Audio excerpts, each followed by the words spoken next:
Bueno, un cordial saludo para todos y particularmente en esta clase, en sintonía con lo que venimos analizando en términos de cómo hacer un análisis de mercado, pues les traigo un ejemplo significativo y pues la conceptualización de lo que se hace en ese análisis de mercado. Entonces, recordar que un estudio de mercado pues es el conjunto de acciones que uno desarrolla para poder testear y poder saber cómo funciona la demanda frente a un producto o un servicio que uno pues está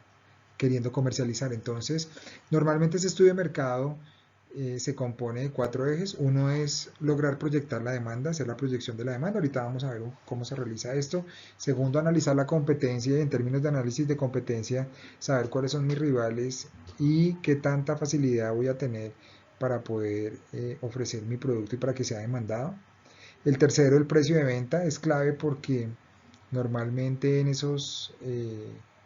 estudios de mercado lo que uno hace es, una vez teniendo la información de la competencia y los costos de producción de mi producto o de mi servicio, pues determinar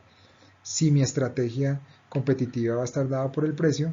y por supuesto todas las políticas comerciales que rodean ese estudio de mercado. Aquí vamos a empezar con un análisis de mercado que traemos de una fuente que se llama Galería Inmobiliaria, que son especializados en analizar el mercado inmobiliario y que le permite a uno pues saber cómo se está comportando la demanda agregada de algunos bienes y servicios inmobiliarios. Entonces vemos cómo en junio los dos segmentos de la vivienda se vuelven a ubicar por encima del promedio del año del 2020, tanto en vivienda de interés social como en vivienda que no es de interés social. Y esto es súper interesante porque nos está diciendo que estamos en un momento de demanda significativo y que seguramente los lanzamientos que vamos a tener pues van a ser bien recibidos. Aquí vemos que las ventas, a pesar de ser inferiores en términos de precios eh, llevadas a pesos relacionados con las unidades promedio del año, eh, pues cómo se terminan jalonando en cada uno de los segmentos. Aquí lo ven en pequeño, pero cuando vean el informe detallado, pues van a poder encontrar las variaciones. Para no meterle mucha ciencia al tema, lo que uno debería hacer es mirar cuáles son los mercados que tienen un crecimiento negativo para tenerlos con mucho más recelo y cuáles son los mercados que han venido teniendo un crecimiento positivo en las ventas porque ahí hay una posibilidad de entrar. Y por último, pues ver dentro de esa composición de esas ventas durante el semestre qué participación tienen las unidades de vivienda de interés social y qué participación tienen las que no son viviendas. Es decir, es un buen momento para entrar. Entonces vamos a entrar al segundo capítulo que es el ejemplo de demanda potencial. Y en un ejemplo de demanda potencial, pues uno lo que tiene que escoger es inicialmente a cuál segmento de la población quiere dirigir su producto. En este particular les traje la demanda potencial que hacemos de los proyectos de vivienda en compensar. ¿Cuál es la demanda potencial de los proyectos que nosotros desarrollamos? Pues todos nuestros afiliados. Y esos afiliados pues están en un rango donde sobre todo concentramos nuestro mayor esfuerzo, que son todas las iniciativas de vivienda de interés social. Entonces vemos por ejemplo que lo primero que determinamos es por una zona donde queremos lanzar un producto, cuántos habitantes tiene esa zona, cuál es la participación de los afiliados dentro de esa zona y cuáles son los potenciales de vivienda traídos en este caso particular al ingreso salarial.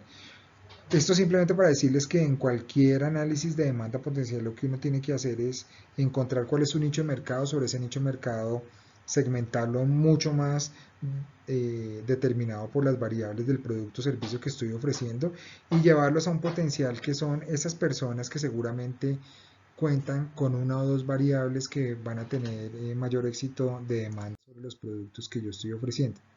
Por el otro lado, en términos de potencial del mercado, lo que yo hago es cruzar los ingresos de esa población versus la zona en la que yo estoy ofreciendo y por promedio salarial y por rangos, pues encontrar cuál es la participación que tienen esos segmentos de población sobre la posibilidad que tiene de adquirirlo. Entonces, aquí vemos un estimado de ese escenario de potencial del mercado de vivienda de interés social, particularmente en compensar, con una estimación que hicimos sobre los hogares que en este momento se encuentran en arriendo. Y simulamos qué tan cuántas personas que hoy en día pagan un arriendo estarían dispuestas a comprar una vivienda en un escenario donde yo sea el único competidor, en un escenario donde hayan dos competidores, tres, cuatro competidores, y si ustedes se dan cuenta, pues digamos que va disminuyendo en la medida en que entran más competidores. ¿Cómo hago yo para hacer ese cálculo? Simplemente con la fórmula anterior donde yo encuentro una población, entonces por ejemplo voy a decir, quiero lanzar un proyecto en Suba, y entonces me traigo el dato de cuántas personas viven en Suba. Dentro de ese rango de las personas que viven en Suba, yo quiero entender, supongamos que estoy lanzando un producto relacionado con el arriendo, entonces cuántas personas en Suba viven en arriendo, entonces me traigo el dato de cuántas personas viven en arriendo y de ahí trato de segmentar, dado el censo nacional, de cuáles son las personas que tienen ingresos entre 2 y 3 salarios mínimos. Y teniendo en cuenta esos 2 y 3 salarios mínimos, por el otro lado, pues me averiguo, por ejemplo, de ese producto que yo estoy tratando de lanzar al mercado, cuántos competidores hay,